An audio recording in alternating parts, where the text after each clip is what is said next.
Firma Bakoga Technik GmbH je výrobcem a prodejcem těsnicích prostředků BCG. Firma se zabývá utěsňováním potrubí již od roku 1979. Těsnicí prostředky BCG se napouštějí do potrubí, které je pak utěsňováno zevnitř směrem k vnější stěně. Já jsem Dropsy, maskot Bakogy.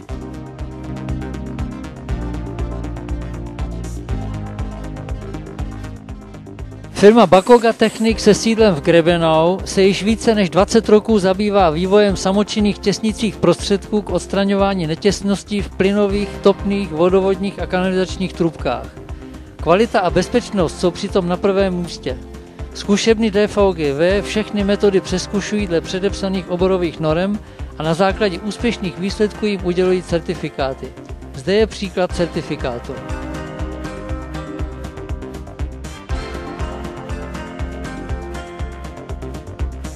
BCG GAS 2000. Metoda utěsňování vnitřních plynovodů s pomocí BCG umožňuje utěsňování závitových spojů plynovodů vedených na povrchu stěn i uložených pod omítkou. BCG GAS 2000 vám poskytuje celou řadu výhod. Bezpečnost. Molekulární struktura prostředku BCG GAS 2000 vzdoruje vibracím i stárnutí. Úspora času. Vzhledem k tomu, že BCG GAS 2000 stačí aplikovat pouze jednou, dochází u vnitřního plynovodu již po půl hodině k jeho úplnému utěsnění. Úspora nákladů. Sekání zdí tak patří minulosti a kromě toho je možné opakované použití prostředků BCG GAS 2000. Ochrana prostředí. BCG GAS 2000 neobsahuje rozpouštědla, je biologicky nezávadný, nevycházejí z něho žádné jedovaté páry ani plyny a je nehořlavý. Zemní plyn je bezesporu moderní, ekologický a bezproblémový zdroj energie. To však platí pouze v případě, jestliže jsou veškeré plynovodní systémy řádně udržovány. V průběhu let vzrůstá neviditelné nebezpečí, že se plynovody stávají netěsnými, což se týká zejména závitových spojů. Netěsnosti v plynovodech je třeba co nejrychleji zjišťovat a závady odstranit. Jestliže je v průběhu kontroly nebo údržby vnitřního plynovodu nebo plynového spotřebiče zjištěna netěsnost, je okamžitě informován majitel domu.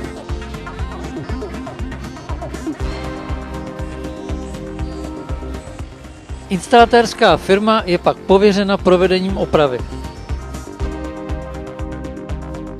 Většina vnitřních plynovodů bývá uložena pod omítkou, takže je jejich výměna spojena se značně vysokými náklady. Je třeba zcela vysekat stěny podél uloženého potrubí. Běžný byt se tak na řadu dní stává staveništěm. Tomu také odpovídají náklady. Kontrola vnitřního plynovodu. Instalatér v prvé řadě stanoví rozsah netěsností a potom se rozhodne, jakým způsobem bude postupovat. Pokud netěsnost nepřekročí hodnotu 10 litrů za hodinu, je možné provést utěsnění s pomocí prostředků BCG GAS 2000. Překročí-li však netěsnost tuto hodnotu, je nutno plynovod rekonstruovat klasickou metodou.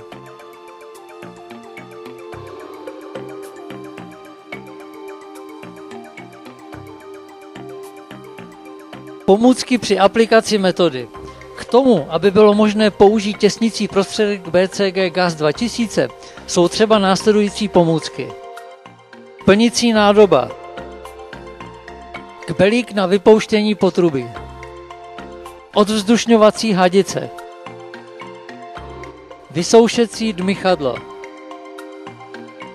Servisní kohouty. Mloci všech běžných velikostí. Hadice na mloky a hadice na stlačený vzduch. Napouštěcí a vypouštěcí čerpadlo. A zde je kompletní sada BCG GAS, včetně návodu k použití BCG.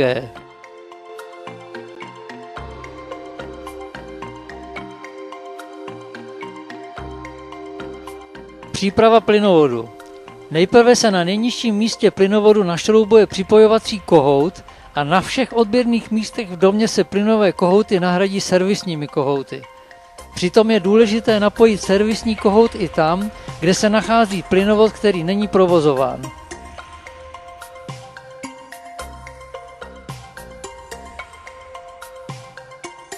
Zátěžová zkouška. Plynovod se po dobu 3 až 5 minut s pomocí stlačeného vzduchu nebo inertním plynem, například dusíkem, vystaví tlaku 3 barů, aby bylo možné zjistit případné závady na potrubí způsobené korozí.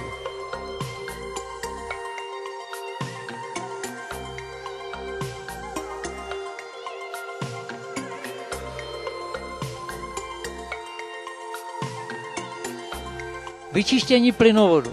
Plynovod je nyní vyfoukán stlačeným vzduchem nebo dusíkem. Tímto opatřením se odstraní prach a ulpívající částice rzy. Na nejníže uložený konec potrubí se upevní hadice, která vyústí nejlépe mimo budovu. V případě velkého množství prachu se doporučuje použití prachového filtru.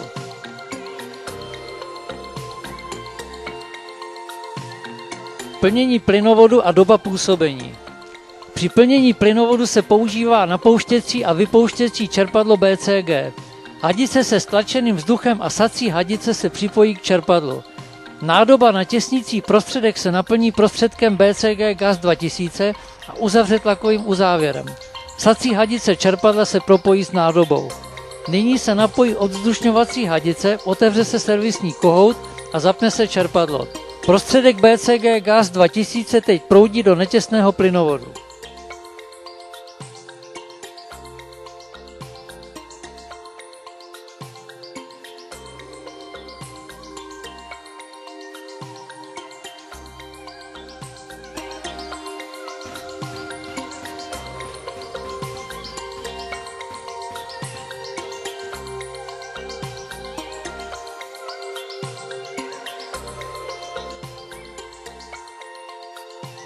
Celé potrubí se naplní směrem od nejnižšího místa k nejvyššímu. K tomu náleží i neprovozované přípojky. Všechna odběrná místa se odzdušňují tak dlouho, dokud nezačne vystupovat prostředek BCG GAZ 2000. Tím je zaručeno, že došlo k úplnému naplnění celého potrubí. Prostředek nyní musí působit alespoň 30 minut při konstantním tlaku 4 barů, avšak s připočtením 1 baru na každých 10 metrů výšky utěsňovaného potrubí. Tímto způsobem je prostředek BCG GAZ 2000 vtlačován do netěsných závitových spojů. Je možné plnit trubní systémy až do výšky 40 metrů.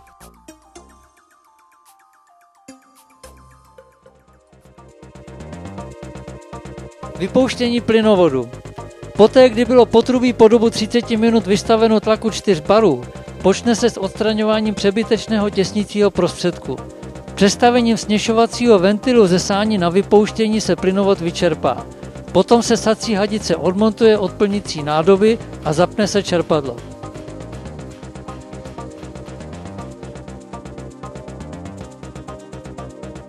Mloci. Aby bylo možné zabezpečit, že skutečně došlo k úplnému odstranění přebytečného těsnicího prostředku BCG GAZ 2000, jsou do potrubí vtlačovány kuličky z pěnové pryže, tzv. Mloci.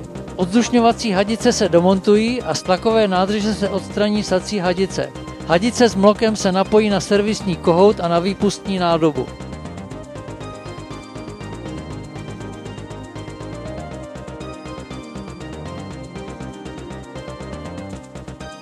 Mloci se zasunou do plynového potrubí a servisní kohout se smontuje s přípojkou stlačeného vzduchu.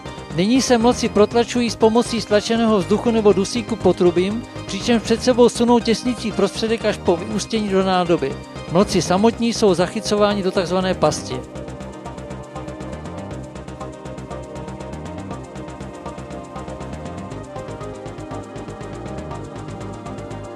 V trikovém filmu je znázorněno, jakým způsobem mloci odstraňují přebytečný těsnicí prostředek z potrubí. Netěsná místa v závitových spojích jsou nyní utěsněna. K úplnému odstranění těsnicího prostředku je však třeba mloky protáhnout potrubím 2x nebo 3x.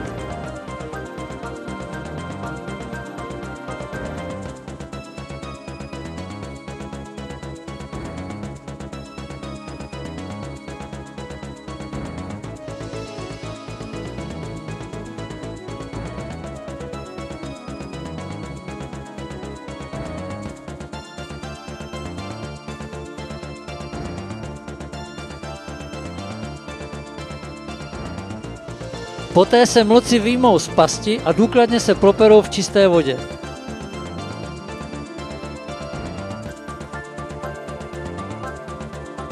Vysoušení potrubí.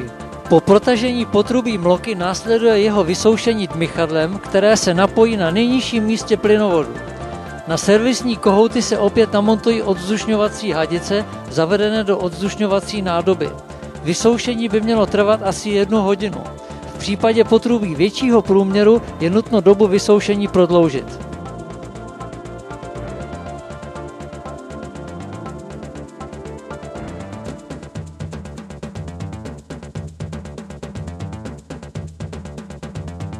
Čištění přístrojů a pomůcek. Díky chemickému složení prostředku BCG GAZ 2000 je možné všechny přístroje a pomůcky omýt a vyčistit vodou. Napouštěcí a vypouštěcí čerpadlo se nemusí čistit, protože v něm zůstává náplň BCG GAZ 2000.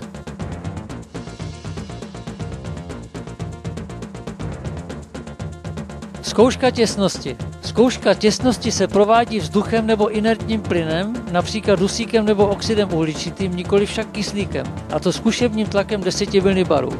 Po vyrovnání teploty nesmí zkušební tlak v průběhu alespoň 10 minut vykazovat pokles. Měřící přístroj pak musí být natolik přesný, aby bylo možné rozpoznat pokles tlaku počínaje 1/10 milibaru. Zkouška je prováděna ve smyslu ČSN EN 1775 a TPG 70401.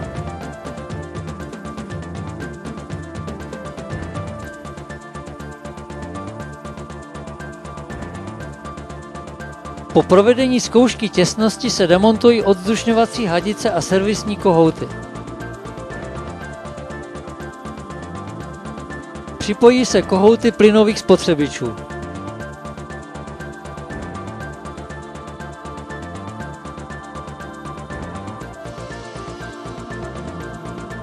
Po montáži plynoměru je možné zařízení opět zprovoznit. Plynové spotřebiče jsou zase plně funkční.